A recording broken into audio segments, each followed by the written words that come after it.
Hello दोस्तों, मेरे YouTube channel Hindi पाठशाला में आप सभी का स्वागत है। आज के वीडियो में हम कक्षा 9वीं के विज्ञान पाठ्य पुस्तक के अध्याय 3 परमाणु संरचना नामक चैप्टर का प्रश्न अभ्यास करेंगे। पूरा प्रश्न उत्तर जानने के लिए आप वीडियो को पूरा देखना और जो मेरे चैनल में नए हैं वे मेरे चैनल हिंदी पाठशाला को सब्सक्राइब भी कर देंगे। तो चलिए दोस्तों, प्रश्न अभ्यास शुरू करते हैं। अध्याय का पहला प्रश्न है, सही विकल्प चुनिए। यहाँ पर सभी प्रश्नों में 4 विकल्प दिए गए हैं। चारों में से एक राइट आंसर है जिसका चयन आपको करना है। पहला प्रश्न है, एक तत्व के समस्थानिकों में अलग होता है। 4 ऑप्शन है, किताब से आप देख सकते हैं। अ ऑप्शन है इलेक्ट्रॉन, ब है प्रोटॉन, स है न्यूट्रॉन, द है इलेक्ट्रॉन और न्यूट्रॉन दोनों। चारों में एक ऑप्शन सही है। उत्तर है न्यूट्रॉन। न्यूट्रॉन क्यों सही है? क्योंकि समस्थानिकों में प्रोटॉन और इलेक्ट्रॉन समान होते हैं, लेकिन न्यूट्रॉन की संख्या अलग होने से द्रव्यमान संख्या भी बदल जाती है। दूसरा क्वेश्चन है, नीचे दिए गए परमाणु आदों में से पहली बार किसने इलेक्ट्रॉन को शामिल किया? यहाँ भी 4 विकल्प है। अ है डाल्टन, ब है थॉमसन, स है रदरफोर्ड, द है बोर। आंसर है थॉमसन। थॉमसन वो वैज्ञानिक थे जिन्होंने परमाणु में इलेक्ट्रॉन नामक ऋण आवेशित कण के बारे में बताया। यहाँ रीजन दिया है, जे थॉमसन ने कैथोड किरण प्रयोग से इलेक्ट्रॉन की खोज की थी। प्रश्न तीसरा है, पोटेशियम जिसकी परमाणु संख्या 19 है और द्रव्यमान है 39 के लिए निम्नलिखित में से कौन सा कथन सत्य है? यहाँ भी 4 ऑप्शन दिया गया है। अ है, इस परमाणु के पास 39 इलेक्ट्रॉन है। ब है, इस परमाणु के पास 39 प्रोटॉन है। स है, इस परमाणु के पास 19 इलेक्ट्रॉन है। द है, इनमें से कोई नहीं। यहाँ पर 100 ऑप्शन सही है। इस परमाणु के पास 19 इलेक्ट्रॉन है। रीज़न क्या है? यदि परमाणु संख्या 19 है तो 19 प्रोटॉन और 19 इलेक्ट्रॉन होंगे। उदासीन परमाणु में प्रोटॉन और इलेक्ट्रॉन की संख्या बराबर होती है। अगला प्रश्न है, रिक्त स्थान भरिए। पहला है, किसी तत्व के सारे परमाणु खाली स्थान होते हैं। ऑप्शन दिए हैं समान और अलग अलग। राइट आंसर है समान। किसी तत्व के सारे परमाणु समान होते हैं। दूसरा क्वेश्चन है, एक उदासीन परमाणु में खाली स्थान की संख्या प्रोटॉन की संख्या के बराबर होती है। इलेक्ट्रॉन और न्यूट्रॉन दिया गया है तो इलेक्ट्रॉन न्यूट्रॉन में इलेक्ट्रॉन की संख्या जो है वो प्रोटॉन की संख्या के बराबर होती है। तीसरा है, कार्बन परमाणु संख्या 6, द्रव्यमान संख्या 14, नाइट्रोजन परमाणु संख्या 7 और द्रव्यमान है 14। दोनों एक दूसरे के खाली स्थान है। तो राइट आंसर क्या होगा? समस्थानिक या संभारिक? राइट आंसर है संभारिक, क्योंकि दोनों का द्रव्यमान बराबर है। 14 और 14 दोनों में द्रव्यमान संख्या है, तो ये संभारिक होगा। दोनों परमाणुओं का समान भार है, इसलिए संभारिक होगा। प्रश्न तीसरा है, थॉमसन का परमाणु मॉडल डाल्टन के मॉडल से अलग कैसे है? इसको आपको समझाना है। जैसे यहाँ बताया गया है, डाल्टन के अनुसार परमाणु अत्यंत सूक्ष्मतम तथा अविभाज्य इंडिविजिबल कण है जिसे तोड़ा नहीं जा सकता।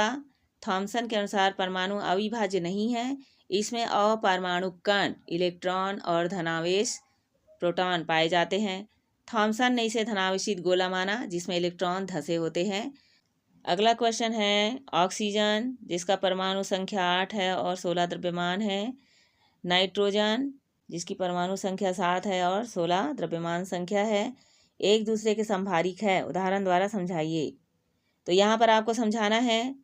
संभारिक का अर्थ होता है विभिन्न तत्वों के वे परमाणु जिनकी परमाणु संख्या अलग होती है परंतु द्रव्यमान संख्या समान होती है।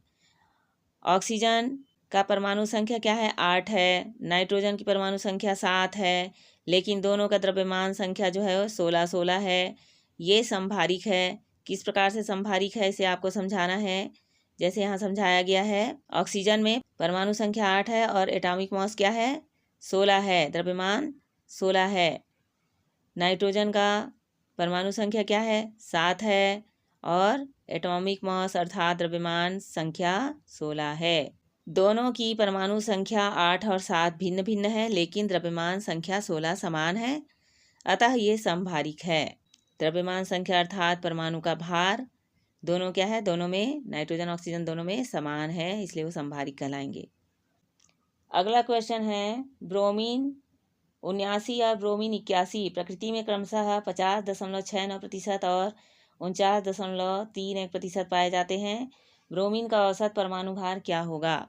इसका फार्मूला है m1 into %1 plus m2 into %2 divided 100, अर्थात ब्रोमीन के एक समस्थानी के परसेंट और ब्रोमीन के दूसरे समस्थानी के परसेंट को कैलकुलेट करके 100 से डिवाइड करेंगे, जैसे यहाँ किया हुआ है। ब्रोमीन का पहला समस्थानी 79 मल्टीप्लाई कर दिया उसके प्रतिशत की मात्रा 50.69 से, और उसके बाद दूसरा समस्थानी ब्रोमीन का 81 को मल्टीप्लाई किया उसके परसेंट से 49.31 से, और दोनों को जोड़कर 100 से डिवाइड किया गया है। दोनों समस्थानिकों के भार का कैलकुलेशन करने पर 79.9862 यू या यूनिफाइड मास निकल कर आया है। लगभग 80 यू ब्रोमीन का औसत परमाणु भार है। अगला क्वेश्चन है, ऑक्सीजन परमाणु संख्या 8, द्रव्यमान संख्या 16 तथा नाइट्रोजन परमाणु संख्या 7, द्रव्यमान संख्या 14 में संयोजी इलेक्ट्रॉन ज्ञात कीजिए। संयोजी इलेक्ट्रॉन किसे कहते हैं? जो परमाणु के बाहरी कक्षा में इलेक्ट्रॉन वितरित रहते हैं, इलेक्ट्रॉन का जो विन्यास होता है उसके आधार पर बाहरी कक्षा में जो इलेक्ट्रॉन होते हैं उसे संयोजी इलेक्ट्रॉन कहा जाता है। ऑक्सीजन का परमाणु संख्या 8 है। इस हिसाब से ऑक्सीजन परमाणु के ऑर्बिट में 2 इलेक्ट्रॉन है और एल ऑर्बिट में 6 इलेक्ट्रॉन है। तो यहाँ पर जो बाहरी कक्षा है एल ऑर्बिट उसमें 6 इलेक्ट्रॉन है, तो 6 संयोजी इलेक्ट्रॉन कहलाएगा। तो 6 संयोजी इलेक्ट्रॉन है। और नाइट्रोजन जिसकी परमाणु संख्या 7 है, इसका इलेक्ट्रॉनिक विन्यास है के कक्ष में 2 और एल ऑर्बिट में 5 इलेक्ट्रॉन है। तो जो बाहरी कक्षा है एल ऑर्बिट उसमें 5 इलेक्ट्रॉन है जो कि संयोजी इलेक्ट्रॉन है। क्वेश्चन नंबर 7 है, बोर के परमाणु मॉडल की व्याख्या कीजिए। तो आप नील्स बोर के परमाणु मॉडल की व्याख्या यहाँ पर इस प्रकार से करेंगे।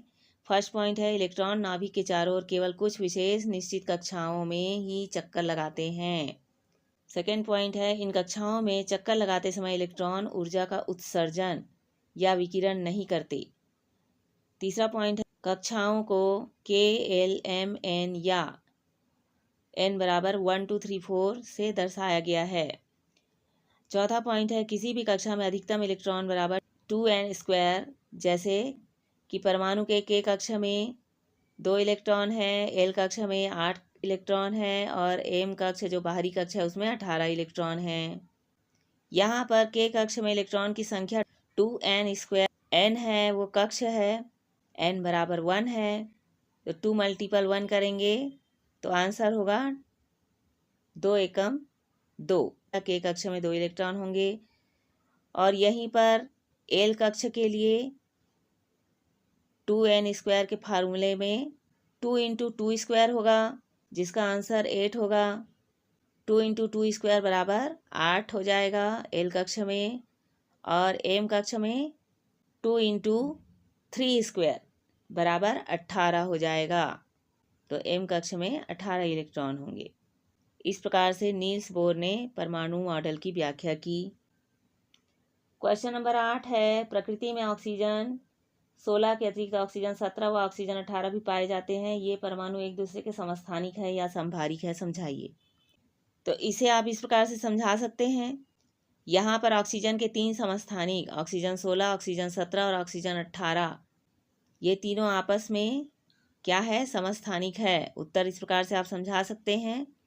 इसकी द्रव्यमान संख्याएं भिन्न भिन्न हैं और परमाणु संख्या 8 तीनों में समान है, लेकिन द्रव्यमान संख्याएं 16, 17 और 18 अलग अलग है। इस तरह से ये क्या है? आपस में समस्थानिक है। क्वेश्चन 9 है, डाल्टन के परमाणुवाद की विवेचना कीजिए। इस सिद्धांत की सीमाएं क्या है ये भी लिखिए।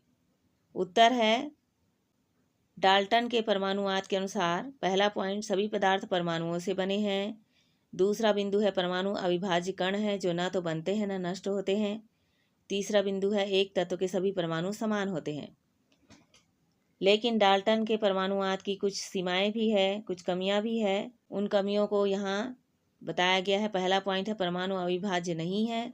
परमाणु क्या है, अविभाज्य नहीं है। इसे भी इलेक्ट्रॉन, प्रोटॉन और न्यूट्रॉन में विभाजित किया गया है, जिसमें प्रोटॉन धनावेश और इलेक्ट्रॉन ऋणावेश तथा न्यूट्रॉन उदासीन कण है।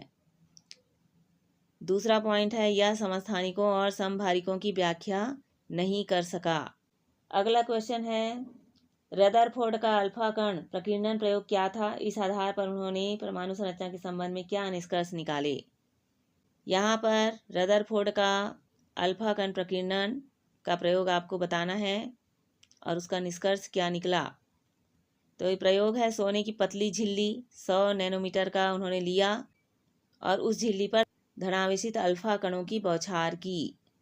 अल्फा कण जो है वो धनावेशित होते हैं, उसकी बौछार सोने की पतली झिल्ली पर किया। इसका निष्कर्ष क्या निकला? इस प्रयोग से क्या साबित हुआ कि अधिकांश स्थान खाली है, क्योंकि अधिकांश अल्फा कण सीधे निकल गए। नाभिक की खोज हुई, इसका मतलब रदरफोर्ड ने नाभिक की खोज की थी। 20,000 में से एक कण टकराकर वापस लौटा। अल्फा कणों के 20,000 कणों में से एक कण ही टकराकर वापस लौटा। कहाँ से? सोने की पतली झिल्ली से। सोने की पतली झिल्ली में जब अल्फा कणों की बौछार की गई तो 20,000 अल्फा कणों में से केवल एक कण टकराकर वापस लौटा, जिससे सिद्ध हुआ कि परमाणु का पूरा धनावेश और द्रव्यमान केंद्र में एक छोटे स्थान पर संकुचित है। इस छोटे स्थान को नाभिक कहते हैं, नाभिक या न्यूक्लियस कहते हैं। और न्यूक्लियस में क्या होता है? प्रोटॉन और न्यूट्रॉन कण होते हैं। इस प्रकार से आप रदरफोर्ड के प्रकीर्णन प्रयोग को समझा सकते हैं। क्वेश्चन नंबर 11 है, बोर परियोजना के अनुसार इलेक्ट्रॉन के वितरण के लिए प्रस्तावित नियम लिखते हुए निम्नलिखित परमाणुओं के इलेक्ट्रॉनिक विन्यास और न्यूट्रॉनों की संख्या लिखिए। यहाँ पर फ्लोरीन जिसकी परमाणु संख्या 9, द्रव्यमान संख्या 19 है, और मैग्नीशियम Mg जिसकी परमाणु संख्या 12 है और द्रव्यमान संख्या 24 है। सिलिकॉन Si जिसकी परमाणु संख्या 14, द्रव्यमान संख्या 28 है, और फास्फोरस जिसकी द्रव्यमान संख्या 31 और परमाणु संख्या 15 है, और क्लोरीन जिसकी परमाणु संख्या 17 है और द्रव्यमान संख्या 35 है। इसका इलेक्ट्रॉनिक विन्यास करके आपको बताना है। इसके 3 नियम यहाँ दिए गए हैं। पहला नियम है अधिकतम इलेक्ट्रॉन बराबर 2n²। दूसरा है बाहरी कक्षा में अधिकतम 8 इलेक्ट्रॉन होते हैं। तीसरा है कक्षाएं क्रमानुसार भरती जाती है।